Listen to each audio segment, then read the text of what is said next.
Welcome to the 5 for 2 podcast with me, your host Adele, where we say no to careers where you're trading 5 days of misery for 2 days of fun. A place we discuss all things career, confidence, and money moves. I want to motivate, teach, and empower ambitious women to achieve more, earn more, feel more confident, and enjoy the work they do. It's all about believing you can have everything you want in your career and then going and getting it. So if you're ready, let's get into it.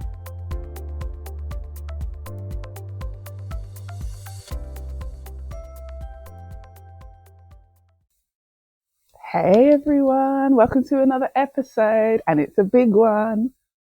This is the 150th episode.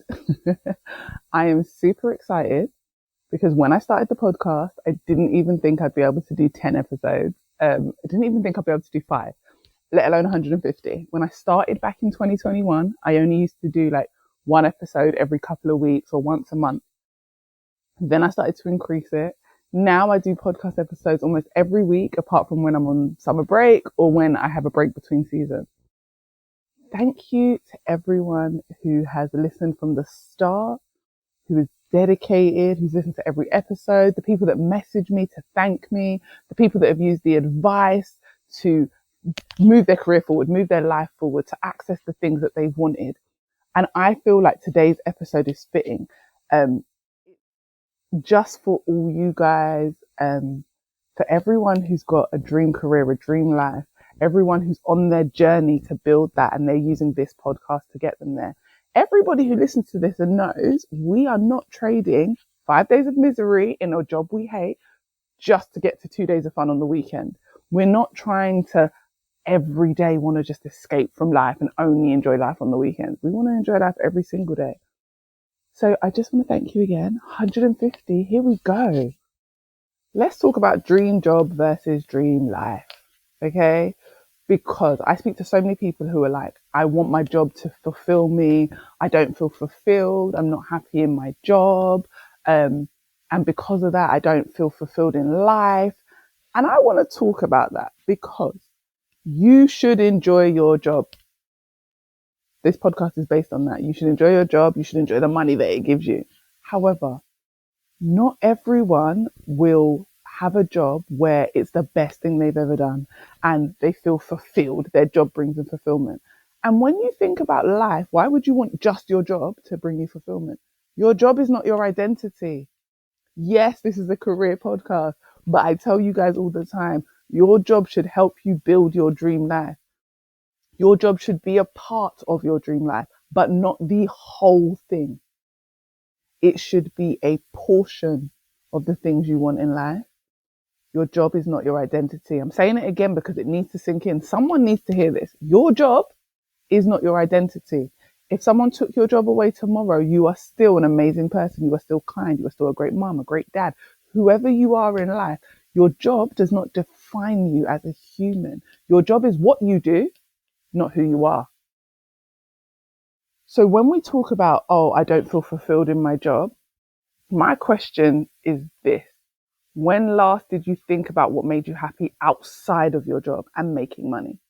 Yes, we are all focused on getting to the bag. Like in this time, in this economic time, when things are so expensive, yes, we want that money. Yes, we want a job that pays us that money. But when last did you think of what makes you happy outside of that? Have you even given the money that you're making a purpose? Like if you've used this podcast or if you've worked with me as my client and you've secured that money, how have you given that money a purpose? For me, that money at work helps me to feel fulfilled by doing things like travel, uninterrupted time with the kids, like with my kids, uninterrupted time. Money gives me a little bit more freedom. Good food experiences. Your girl likes to eat and I like to eat good. I will spend some money on a good restaurant. So I'm going to need that money. However, over the years, I've realized I don't have a dream job. Firstly, I don't dream of labor. I'm a princess. I don't dream of labor. I'm a queen forevermore. Either way, I don't dream of labor. But work is not optional for me. I don't have so much money that I can just choose not to work. So if I have to work, I want to enjoy what I do. And that's what I've realized in my life. The reason I've changed careers, the reason I've shifted, the reason I've grown a business is because I want to enjoy what I do. And I enjoy more than one thing, especially when it comes to my job.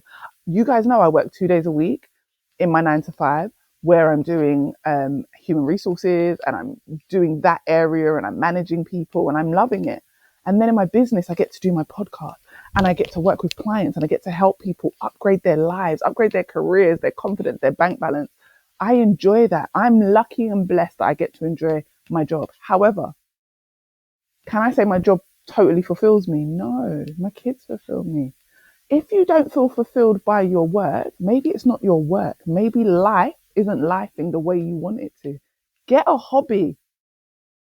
What would make you feel fulfilled? Because I promise you, I know so many people that are like chasing the dream job and then they get it and then they're still not fulfilled because they haven't thought of their life as a whole picture. Health, wealth, career, relationships, family. These are things I work with my clients on. I talk about when we do vision boards, when we do writing out our goals. I'm not just, oh, let's talk about career. Let's talk about what you want personally for yourself. Let's talk about what you want for your finances. Let's talk about how you want your health to be, because fulfillment comes from a full life, not one area. And yes, as each area gets better, you will feel more fulfilled. So if you don't enjoy your job, that's one thing. But if you enjoy your job but still don't feel fulfilled, get a hobby. Start exploring other areas in your life, like those headings I just gave you: health, well, like finances, career, partnership, like relationship, friendship, personal. Like, what are you doing in each of those areas to help elevate your life?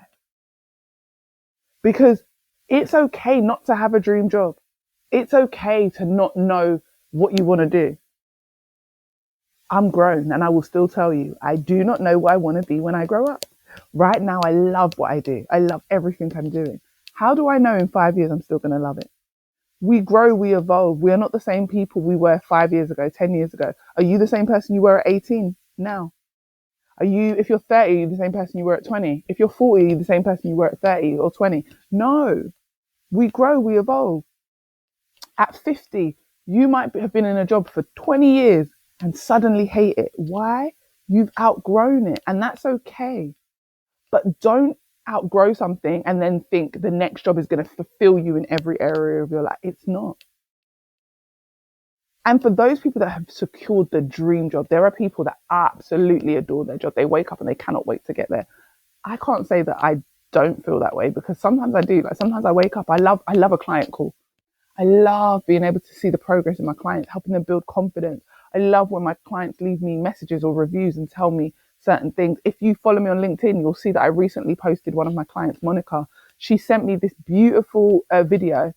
And I remember saying to her, do you mind if I edit this a little bit and post it? Because obviously there was bits in there that I cut out that were private. And I was like, do you mind me posting this? Because I love what I do. And it makes me feel so good when someone leaves and says, my confidence is 10 times what it was before I met you. My career is 20 times better than it was when I met you. My money is money and I can start to live my life. There are people that knew from day one they wanted to be a doctor, a lawyer, an actress, a singer, and they've gotten to do that and they literally adore their job and their job fulfills them. However, those people also might have families, investments, and I'm sure if you ask them, they'd also say those things fulfilled them. It is a blessing when lots of things in your life give you fulfillment. But overall, what are we chasing? A dream job or a dream life? And if you had to choose, which would you choose? And if you didn't have to choose, because you know I'm the queen of telling you, you don't have to choose. You can have both. You can have the dream job, which is a part of the dream life. You can have both. But don't beat yourself up if you don't have the dream job. It's okay for a job to just be a job, for you to enjoy the environment and the people you work with, but for you to just be like, work is work. It pays me really well and I enjoy being there. It is not my dream, but I enjoy being there. When I was growing up, sorry, I'm about to go off on a tangent, guys. I wanted to be a dancer. That's all I wanted to be. I wanted to be in the Royal Ballet. That is literally was my only dream growing up. I used to watch Swan Lake as a 3-year-old, 4-year-old, like my earliest memories, on repeat.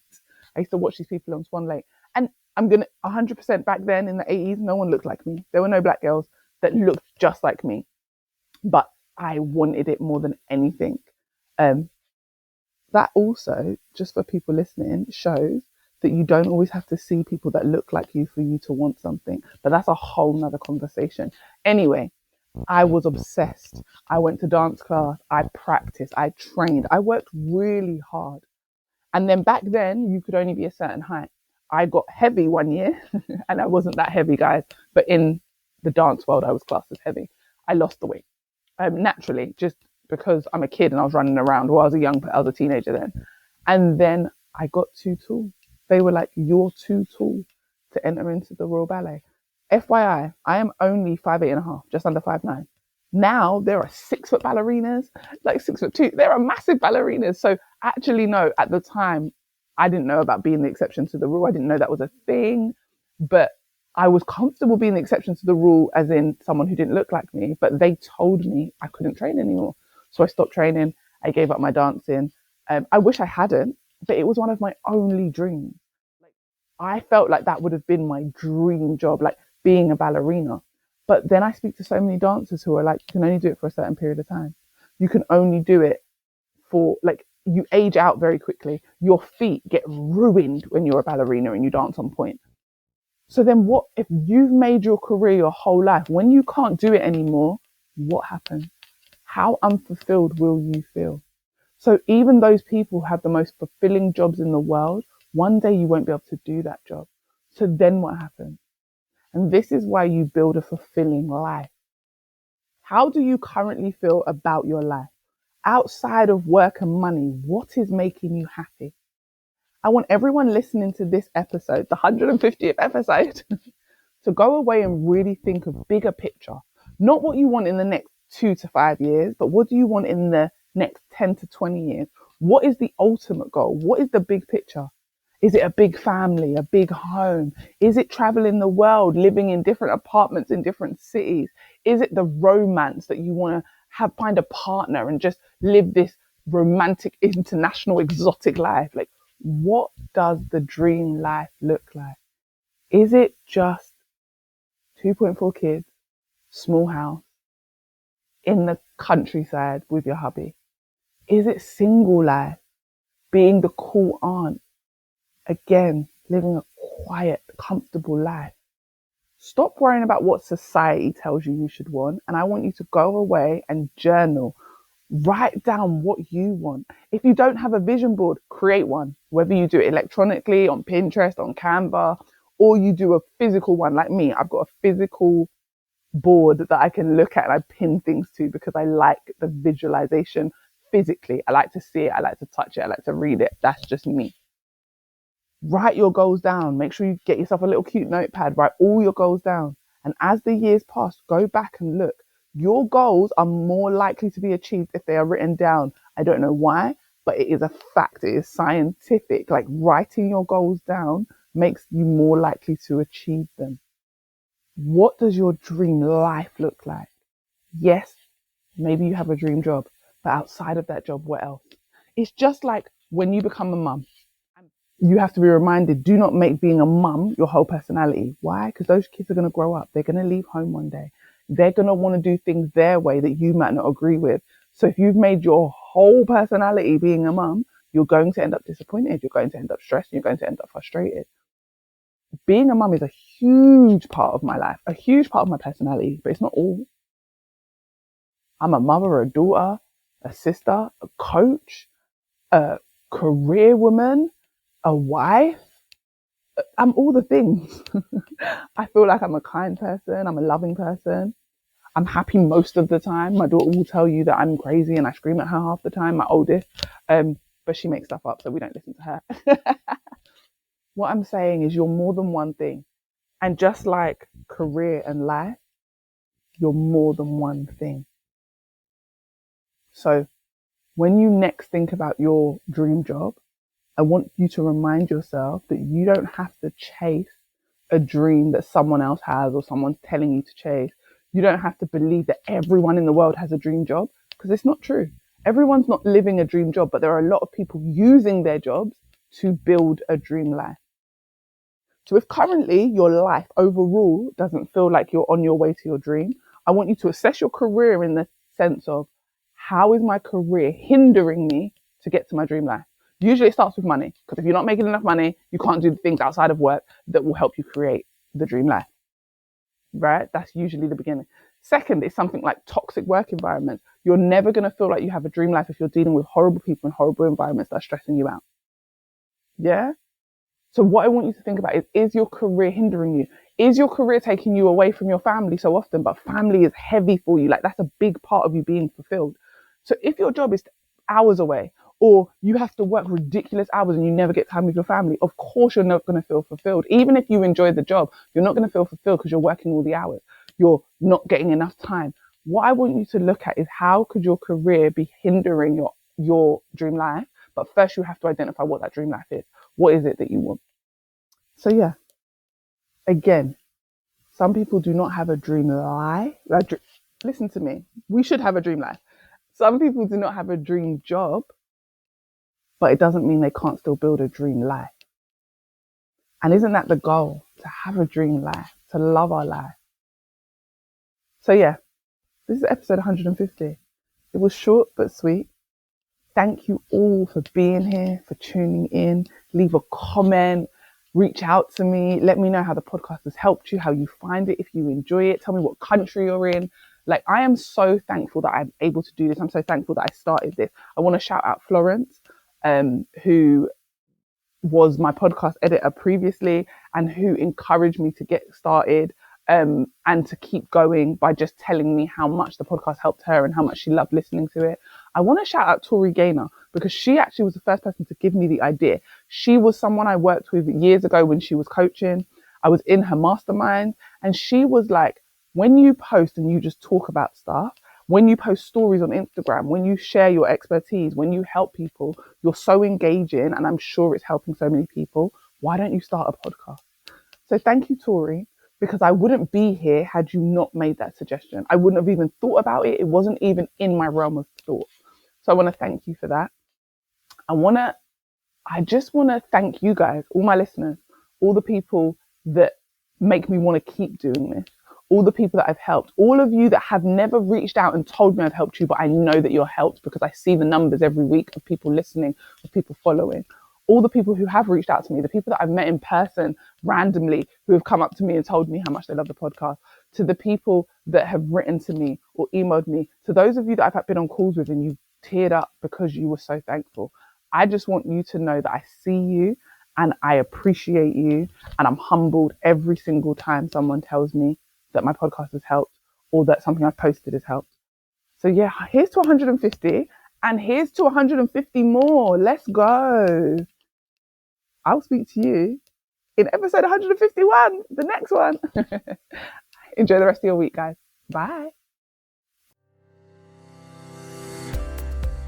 I hope this episode gave you exactly what you needed and motivated you to confidently take steps towards your next career move. If you enjoyed it, screenshot and share it on your socials, tag me on Instagram, and come join my community of amazing women working on leveling up their confidence and career. Thanks for listening, and see you next time.